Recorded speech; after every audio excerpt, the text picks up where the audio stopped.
You just let me know when I can share. Okay.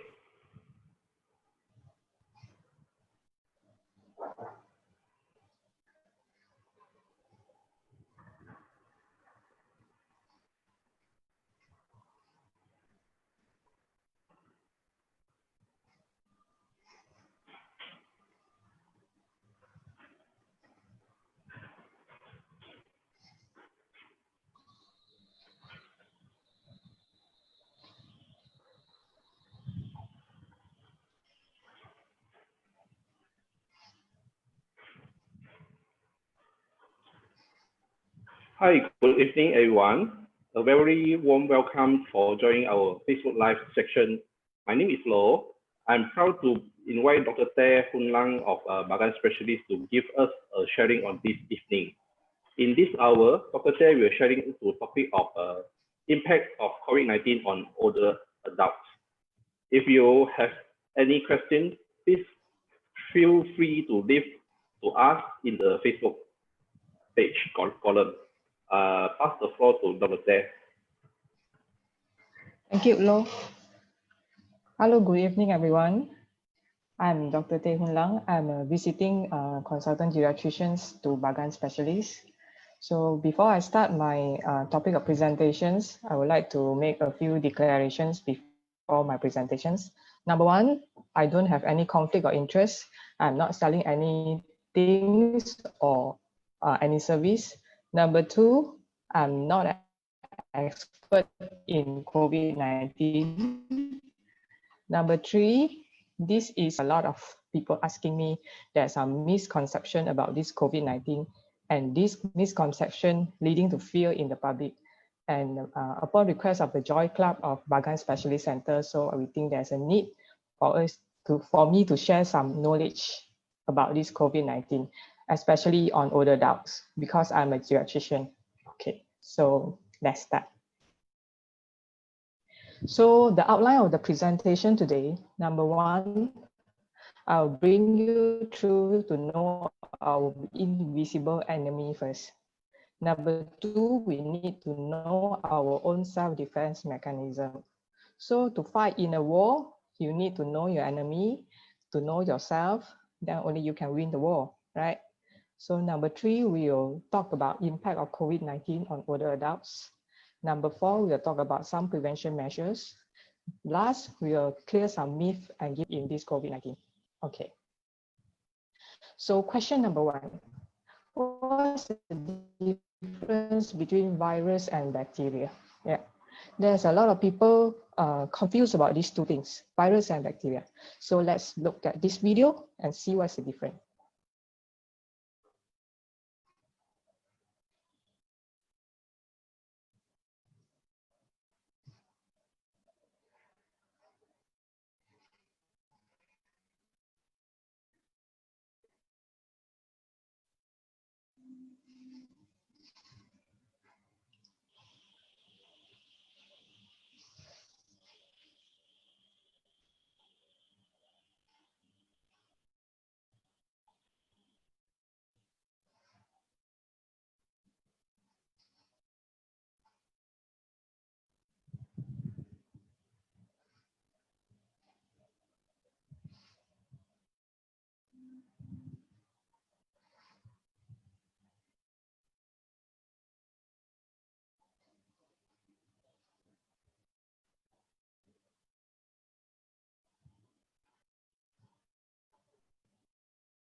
Okay, to summarize it about the video just now.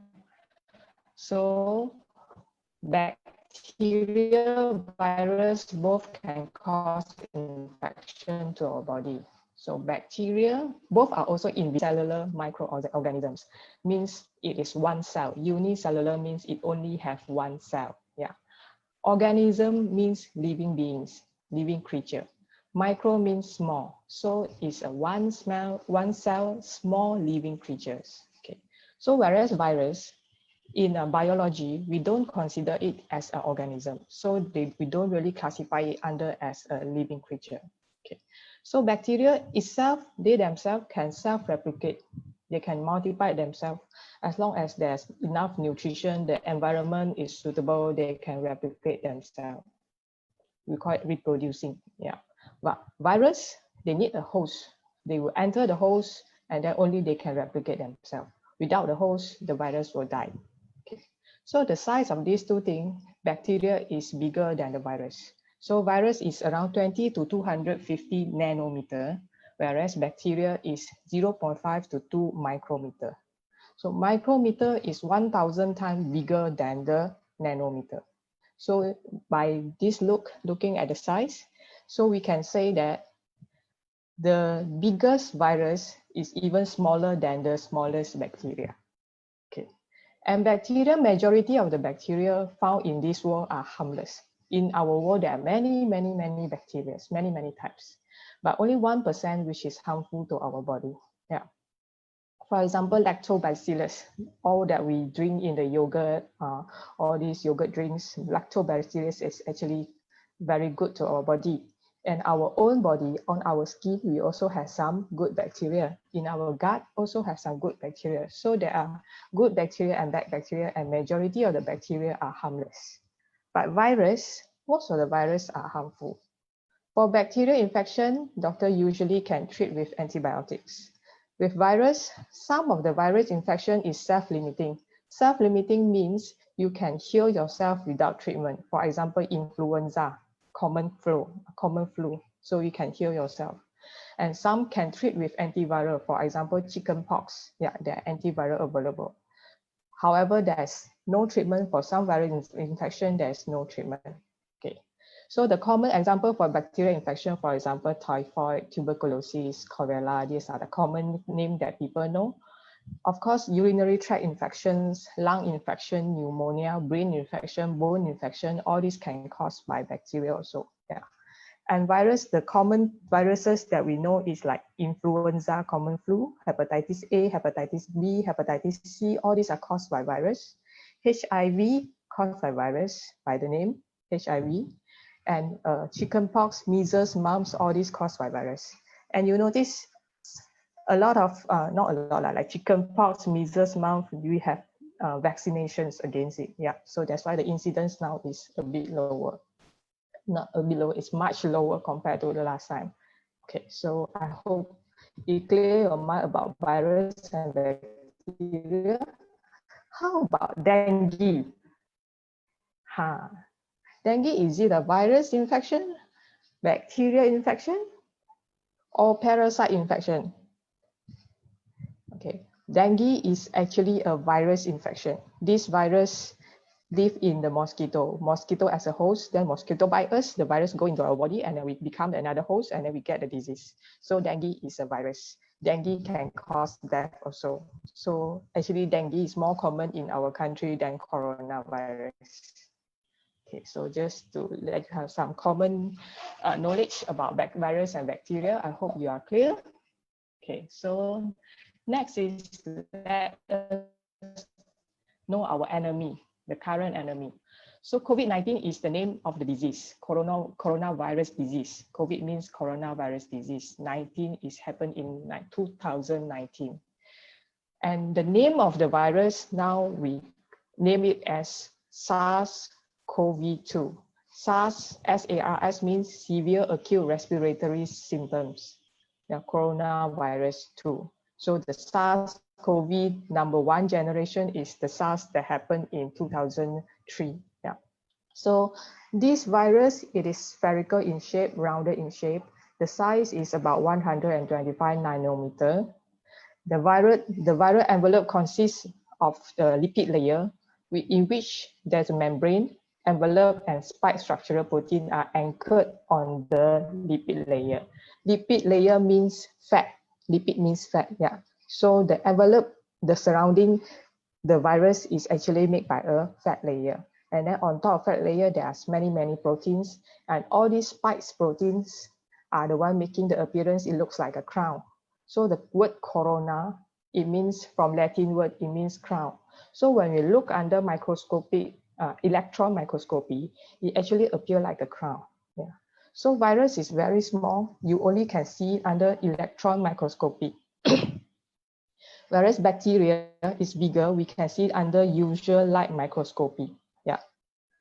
So coronavirus, this is the structures. Remember about it because in later we will talk about it.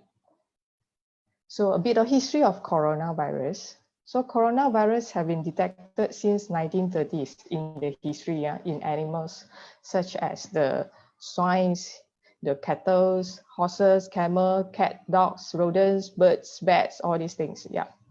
So, but during that time, it only caused illness to the animals, and there's no history of transmissions to the human. Yeah. So after that, human coronavirus was first identified in the mid-1960s. So until now, there were 7 strains of coronavirus that can infect human. Yeah. So some coronavirus can infect humans, some cannot. So those can infect human, one got 7. 4 of them are actually causing very mild symptoms, just a common flu. And 3 that can lead to SARS, severe acute respiratory symptoms, and also death. Yeah. So the 3 well-known ones, as we know, number 1 is the SARS outbreak in 2003. Number 2 is the MERS-CoV. Number 2 is the MERS-CoV. Number 3 is the current one. Okay, MERS-CoV, the full name is Middle East Respiratory Symptoms Coronavirus. Yeah, so from the name, you know, it started at Middle East, Saudi Arabia there. Okay. So how the SARS coronavirus to spread and invade our body? Okay, so let you have a look at this movie.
Okay, so if you don't really understand about what it taught because there are too many terminologies they use, the scientific terminology, never mind. Yeah, sorry.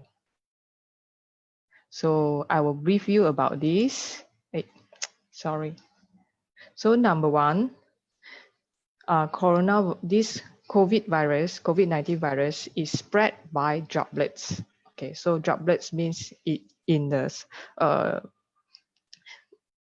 fluid particles, small fluid particles, and then it will spread through the air, but it won't be travel so far. From the study, it says it travel about few feet. So the safe distance is about 1 meter, like that, about 3 feet. Okay. So how it invade our body is it attached to the ACE2 receptors, which present in our respiratory tract. Actually, this receptor is not only present in respiratory tract, it present in our other organs in the body. For example, the kidney, the blood vessels also have this type of receptors. Okay, so from this receptor, the spike of the virus, the spike protein of the virus attached to the receptors, and then it enter to our body cells. Yeah, so it serves as a key to open the door to invade inside the host cells.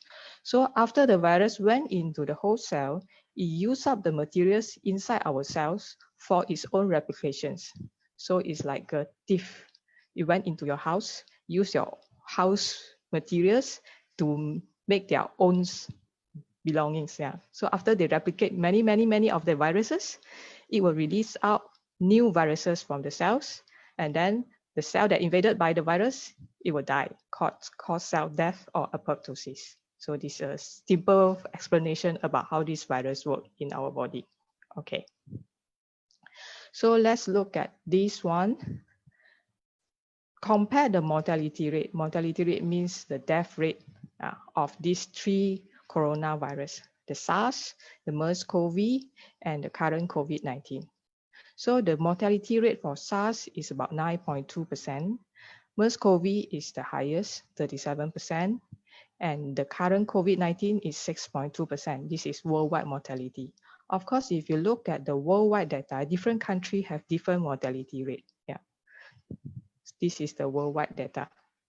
How about if we compare to other virus infections? For example, the well-known Ebola one is very deadly. It's about 50% mortality rate. It depends on the area of rate, up to 80-90% also got. Yeah. For the influenza, the common cold, the mortality rate is very low. Yeah, 0.01%. That's why it is not so scary. For H1N1, which the outbreak is about year 2009, yeah. So the mortality rate also not that high, it's about 1% only. So now we also treat H1N1 as a like common flu. Okay. So for influenza, we have vaccine about it. Yeah. So after knowing about the virus, next we will move on to knowing our self-own defense mechanism. Okay. So for our own self, actually we have three lines of natural defense mechanism of our bodies. So the first line defense mechanism is physical barrier. The second line is non-specific immune response. The third line is specific long-term immunity. Yeah. So the first line is our skin. Yeah, skin is the largest organ of our body. It protects ourselves. Okay, our skin layer actually is waterproof. So it actually, if the droplets drop on your skin, the virus won't go inside your skin, right? Because it is waterproof. Okay. So don't be so scared about all these things. But if let's say it go into your mouth or your throat, then yes, it will invade inside yourself. But for our body mechanism, natural defense mechanism, our mucosa layer, the tears, the saliva, the mucus, the gastric juice, actually they have some protective mechanism. They have some enzymes that can kill some bacteria that protect ourselves. Okay. So after the bacteria or the virus infective agent enter to our cell, then our body will create an immune response. Yeah, the immune response is like a soldier or police in our body. So there are cells, for example, natural killer cell or macrophages. They will attack all these virus or bacteria. Okay, interferon complements also some immunology components in our body to attack this virus or bacteria. But these are what we call non-specific immune response. It just attack and it will cause inflammations. It will cause fever. Yeah, so this is how the fever and the symptoms will reoccur because there are fighting, there's a war inside our body.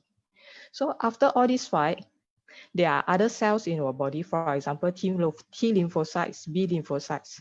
All these are special trained cells. Yeah, they have the memory. They will, after kill all the enemies, they have the memory, and this memory will keep in our body as a long-term memory. We call it immunity. So this, especially the B lymphocyte, it can create antibodies to fight against this bacteria or virus in the future when it enters our body again. Okay, so this immunity, long-term immunity or antibody, this is what we call the final stage of defense mechanism. So this antibody, sometimes it can be natural, means we get an infection, we get an antibody, then we get protected from the infections. Some are, we call it induced immunity, means we put vaccinations, then make our body produce antibody to make us protective from the diseases. Okay, I hope you are clear. So these three lines of defense mechanism. Okay, so what today is talking about old people, older adults. So what's the difference between older adults and young people? So number one is when we age, when we get older, we have reduced physiological reserve. Okay, what do you mean by physiological reserve? By as weak as when you were young. Okay, so it makes the older people more prone to infection. Once they get infection, they suffer more severe stage disease also. They have poorer recovery potential. The recovery self after the infections or the severe illness. Okay, so if you're looking at this graph, okay, I hope you see my cursor. This is the physiological reserve. This is the age. This is when we're young, age 30, 40. So our fitness of body usually peak at age of 30 and 40s. After that, it will start to drop. So this is like average aging process. Okay. So this dot is a fit person who exercise regularly, maintain a good health, not much diseases one, so they age slower. So this line, the bottom line, is the one physiological older. Means they got a lot of diseases, they don't take care of themselves, don't exercise, they have a lot of chronic illness, diabetic hypertension, ischemic heart disease, kidney disease, in out hospital, so they are getting less fit compared to the normal population. So stressor means, let's say this infection, COVID infection. Okay, so if this COVID infection causing a stress to the body, for young people, no problem. The body reserve can help them to fight. Yeah, but for a 70 years old, the average people and the sick people may not be able to fight. But a fit elderly, yeah, maybe they can fight the disease. So this is important, how important we maintain our body fitness when we are getting old, so that we can stand the stress and can fight the disease. Okay, because elderly, even the same age 70, some are still very fit, some are very frail and sick already. Yeah, so it will make changes when you get a acute infection or acute illness. The fit one will survive better. And next, we will talk about atypical presentation of COVID-19 in older adults. The common presenting symptoms of COVID-19, running nose, sore throat, all this we call ILI symptoms, which influenza-like illness, or ILI symptoms, fever, cough, runny nose, sore throat. Some reported COVID-19 patients have conjunctivitis, means redness of the eyes, loss of smells, loss of taste, and some of them, they have rash on presenting. And 80% of the COVID-19 patients are actually having mild disease only, yeah, and all asymptomatic, means no symptoms at all. However, worldwide now, there are reports on atypical presentation of older adults. So the older adults, older people, when they get this COVID-19, they might not have fever, they might not have cough, they may not have running nose or sore throat, but they come in with non-specific complaint. For example, they become confused, they become very weak, lethargic, generalized weakness, poor appetite, some come in incontinence also possible. So all these non-specific complaints. So because of all these non-specific complaints, it leads to diagnosis challenges for the attending doctors. For example, there's a report, one elderly brought in by the family because confused, weak. So the doctor suspect the patients might have a stroke. So send for CT scan, this and that. The patient don't have fever, no documented temperature. But after they saw the chest X-ray, they noticed there were pneumonia changes. So, but at the end, when they send for COVID test and the COVID is positive. So this patient already contaminated many areas in the hospitals. Yeah, the treatment room, the scan room, this and that, the ambulance. Yeah. So this is really challenging for the doctors when we encountered older patients with COVID-19. We have to very, very extra careful, especially those at risk of COVID-19. Okay, so now is talking about the COVID-19 in Malaysia. So this data, I get it up to 14th of May. So during that time, our mortality, means the death rate, is total death is 112. So male, this is a patient who died. Male is more than female. Total patients of COVID also male more than female. And this is the analysis of mortality by age. Okay. So you can see here, after 50 years old, the mortality is actually higher. The blue bar is number of positive case. The red bar is the number of death. So if calculate by percentage, 50 to 59 is 1.96% mortality. 60 and above is 4.96. 70 and 79 is 11.5. More than 80 is 22% of mortality rate. So the older the patients, the mortality rate is higher compared to a young patient, let's say 20 years old. So the mortality rate is 0.19%, means we take it 0.2. Compared to the 80 years old, 22%. So it's how many times? It's 100 times more. Yeah. So elderly is facing more severe disease and higher mortality when they get this COVID-19. So this is Malaysia data. How about the worldwide data? Okay, so worldwide data, this is by China. Yeah, same thing also. China, younger, mortality rate is lower, but when the patient is older, 80 years old, then it's very high. Yeah. Compared to here is common flu. Yeah, common flu mortality is very low, 0.01%, like I said just now. But as the person age, that the mortality is a bit higher, but still lower than 1%. So this is the US data. So the mortality rate is the mortality rate is the black one, the black bar. Okay, case fatality, the black bar. So as the patient age, so the mortality also higher. So for more than 85, the mortality rate in US is 10.4%. This is South Korea, same thing. The age getting older, the mortality is higher. This is Spain. Sorry, this is Italy. This is Italy. The mortality also higher as the patient age. Okay, so look at this 80 to 89 years old, the mortality rate is 31.9%. And more than 90 years old, mortality rate is 29%. Means every 1 in 3 patients of elderly more than 80 years old, they died because of after they get infected with COVID. Okay, next we are talking about impact of the movement control order on the adults. Because of this COVID-19,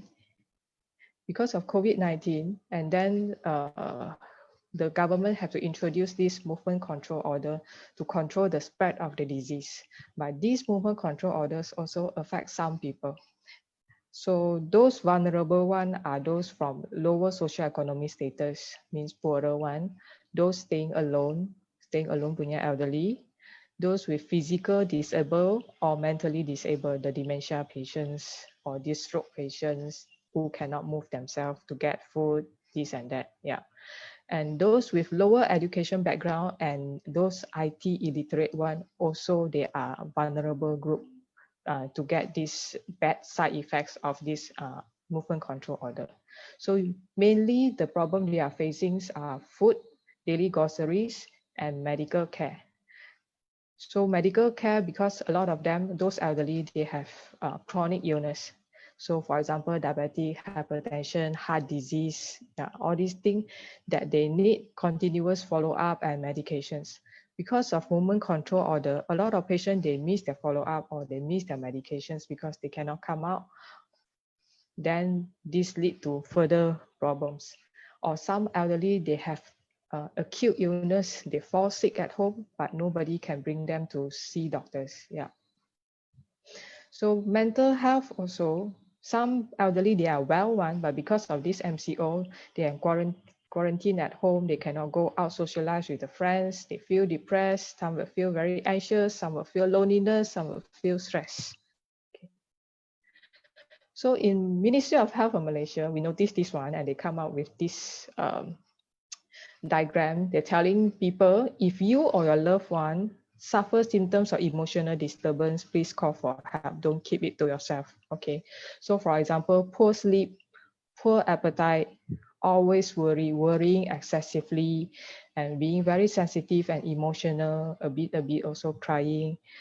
Sometimes you will feel the heartbeat very fast, and then when the heartbeat very fast, you feel very anxious, and then you have difficulty in breathing, or you lost your ability to concentrate or focus when you do something, or you lost your interest on those activities that you enjoyed previously. For example, previously we enjoyed singing, now you don't feel like you want to sing anymore, low mood, all this. If you have all these symptoms and disturbing, please call this helpline, Talian Sokongan Psychosocial COVID-19, to get help, to get some counseling, let them assess how severe is your conditions, whether you need some medical attention or not. Okay.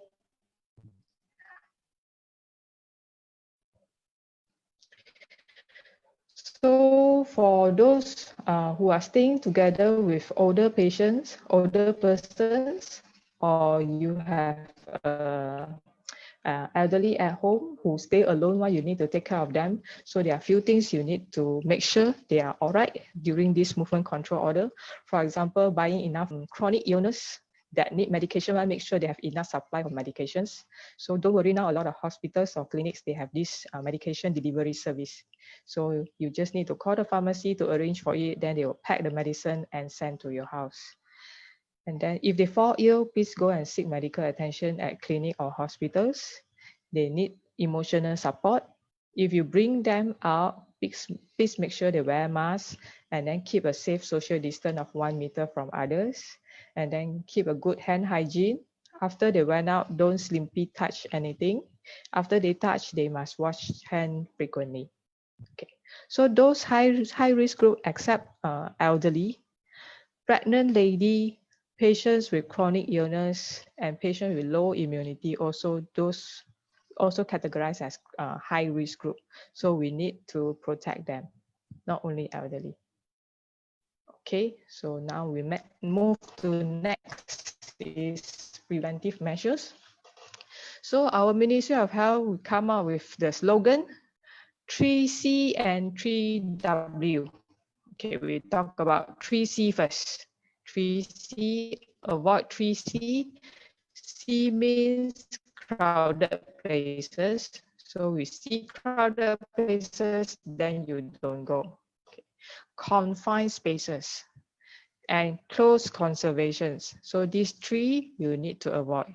So for example, confined, there's a lot of people inside, then don't go in. Please wait for the next one. Conversations, keep a safe distance about 1 meter. Then the 3W, W means wash your hand frequently. W means wear the mask when you get out, especially when you have symptoms of cough, fever, running nose, then you must wear to protect yourself and also more to protect others. Okay.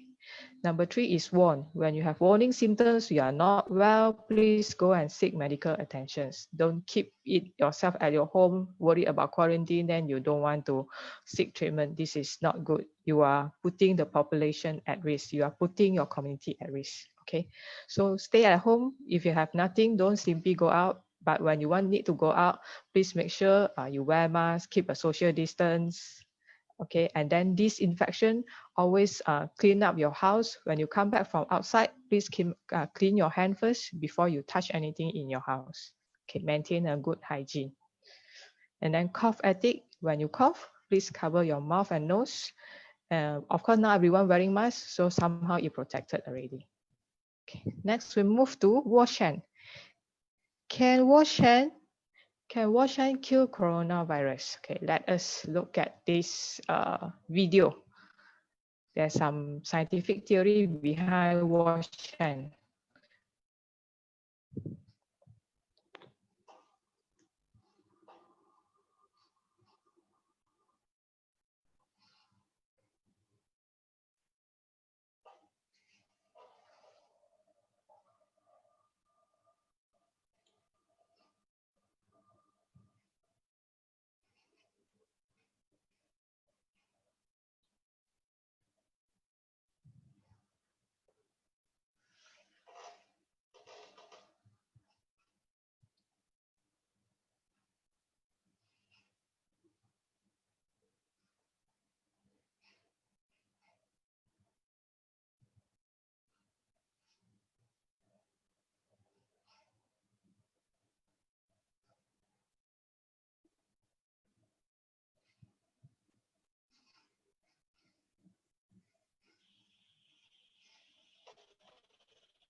Sorry, there's some technical error. Someone said video no sound, but here I got sound.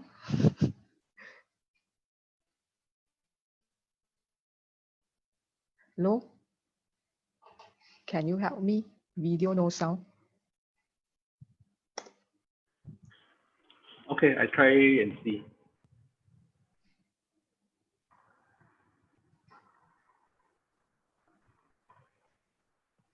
Got sound now?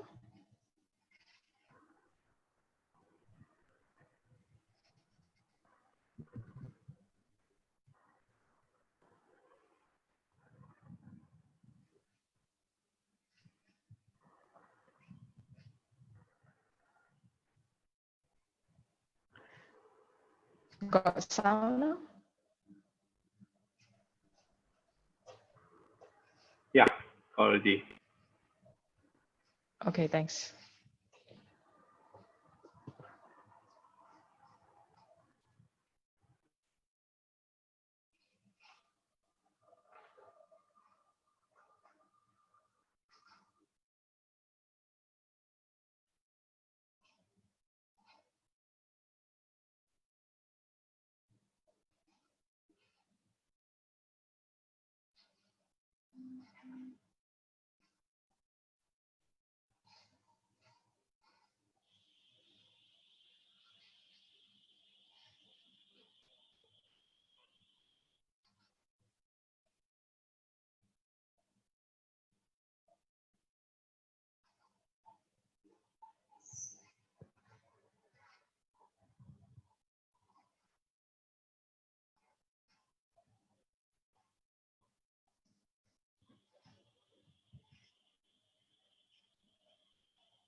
Okay, if there's no sound, I'm very sorry. But from my video here, the sound is all right. So I'm not sure what's the technical problem. So basically it says that the soap and the alcohol, actually it can destroy the cell wall, the lipid layer, the fat layer of the coronavirus. So it can easily destroy with the just soap. So you need to wash your hand, but you need to wash long enough, 20 seconds to make this virus cell wall breakdown. Okay, so how to wash hand correctly? So this is another video, how to wash hand correctly. If you didn't know about it, good to know. Not simply washing like just now the video. This is the correct step.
Okay, so there's 7 steps of washing hands, and also with the sanitizer, hand sanitizer, also the same steps. Okay, so next, the first W is wash, the next W is wear mask. Okay, what mask to wear? So now, previously they said not everyone need to wear mask, but now recommendation seems like changed already. So it's when you go out, then better to wear a mask. But for public, any mask will do. A cloth mask also works well also. Okay, so a cloth mask is okay. If you got surgical 3-ply mask is even better.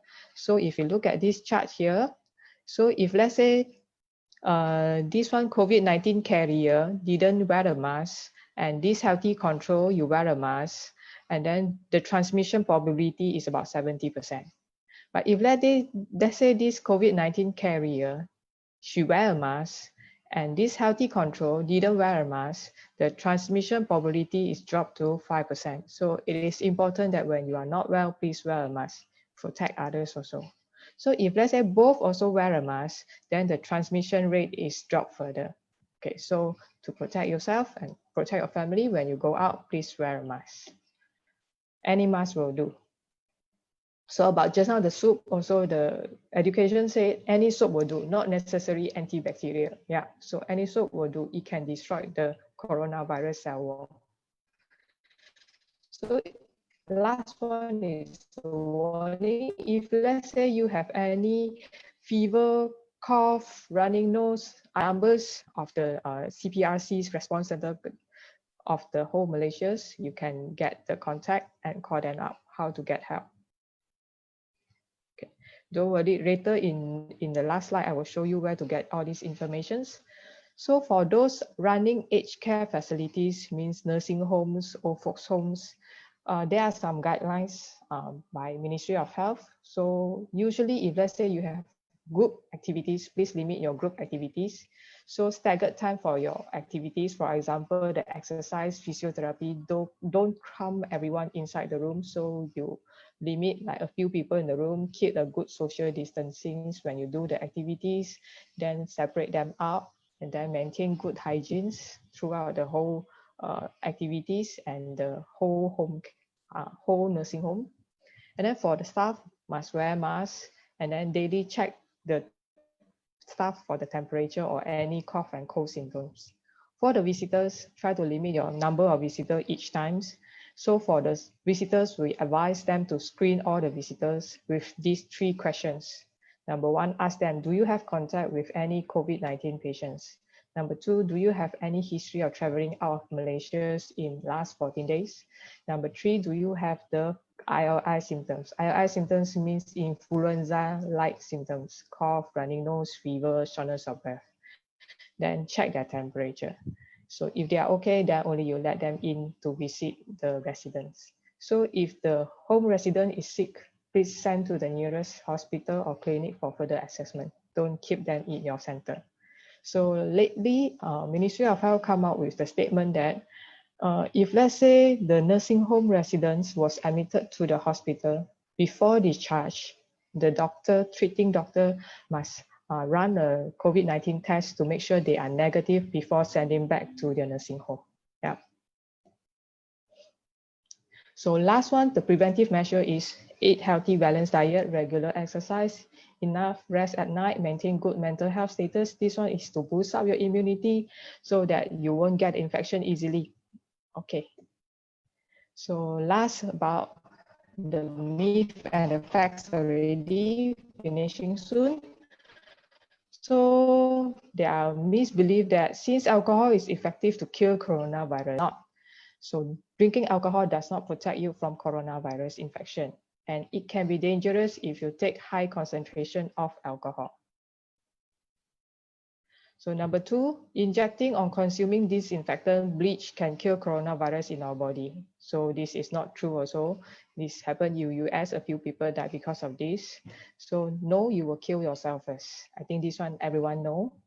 Number 3, some people think that because they said coronavirus cannot survive in hot temperature, so taking hot shower can kill the coronavirus. No also.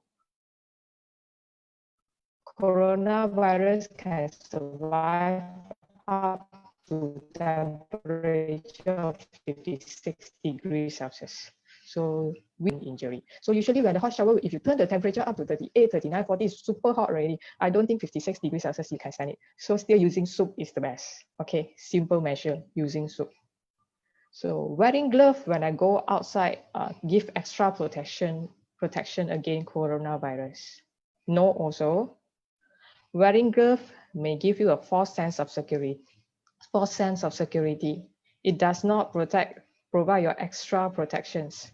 So frequent hand hygiene is still better than wearing gloves, because some people, they wear gloves, they still touching everything with the gloves. Touch here, touch that, touch their own bag, touch their these things, then it also end up the same. The glove is contaminated.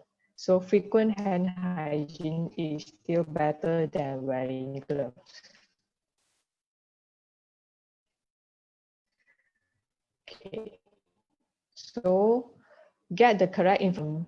False news come out here and there through the WhatsApp, Facebook, social media, everywhere, and a lot of people don't know what to believe, what not to believe. So do not spread if you are not sure. So the best way to get the correct information is from the official websites. So for Malaysians, you can get the information about COVID-19 with Ministry of Health Malaysia websites. So www.moh.gov.my. Then when you click inside this website, then you'll pop up another one, link you to the COVID-19 website. So another one is WHO website. For MOH website, so far for the COVID-19, we only have Malay and English. For WHO website, you have Chinese also. Yeah. So another reliable source is newspaper. So this is Ministry of Health Malaysia website. This is WHO website. And there's a lot of news coming out, and then for Malaysia government, they come up with this website, www.sebenarnya.my. So anything you are not sure, you click in, you type search, then it will come up to tell you this is false news or this is correct news. Okay.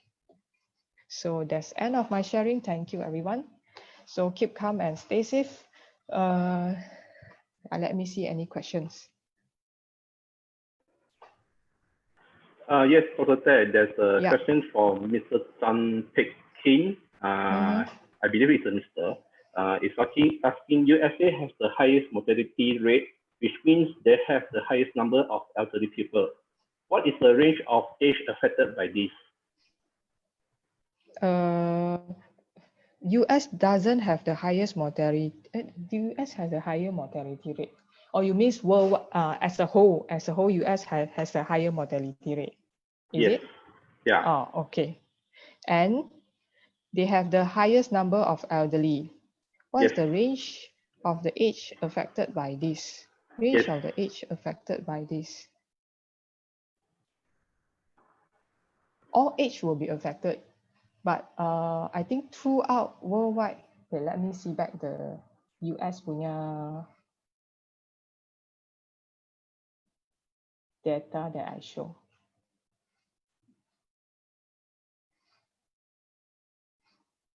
All age are affected. This one is the US one. Okay, 0 to 19, 20 to 44, 45 to 54. So the pink color is hospitalization. The red color is ICU admissions. The black color is fatality. So if you're looking at the pink bar hospitalizations is when you get older, you get more hospitalizations, you get more ICU admissions, you get more mortality. But this chart only shows us hospitalization admissions data. It didn't all disease asymptomatic one are not admitted. So for these questions, I really cannot answer your questions correctly because I didn't study in detail about the US data. Yeah. So for us, for Malaysia, the younger people have higher, for total COVID-19 infections, the younger people are more. So you look at Malaysia, younger people are more. The blue bar is total number positive case. The red one is number of death. So if you look at the distribution, the younger people is getting more COVID-19 positive, but they are less severe disease. Okay, I hope I answered partly of your questions. Okay, thank you, Dr. Teh. Then there's this another question came from Mr. Brian Brandon. He's asking, what is the reason for higher fatality rate among elderly men compared to elderly women? Higher fatality rate, I think he mean about this diagram. This is not by the rate, this is by the total number. This is by the total number. Sorry, I didn't put up the rate. So because in Malaysia, the majority of the COVID-19 patients are male patients. So it's actually by percentage, it's about the same for male and female in Malaysia. Yeah, only the age will cause a difference. Any other questions? So far, there's all the questions from the audience. Thank you sharing from Dr. Teh. Okay, so I believe there's no other questions. I think that's all for today. At the end, where's my last slide? Hello. Okay, so keep calm and stay safe. I think maybe it's time for us to reflect on ourselves. What have we done to our Mother Earth? Yeah. So it's time to reflect ourselves. What have we done, Mother Earth? All these pollutions and all. When MCO occurred, then the Earth looks like recovering back. Yeah. So maybe this is a kind of punishment from the Mother Earth to us. Okay. So be more friendly to the environment. Yeah. So that's my message to everyone. Keep calm and stay safe and stay healthy. Thank you very much. Thank you, Dr. Teh. Thanks.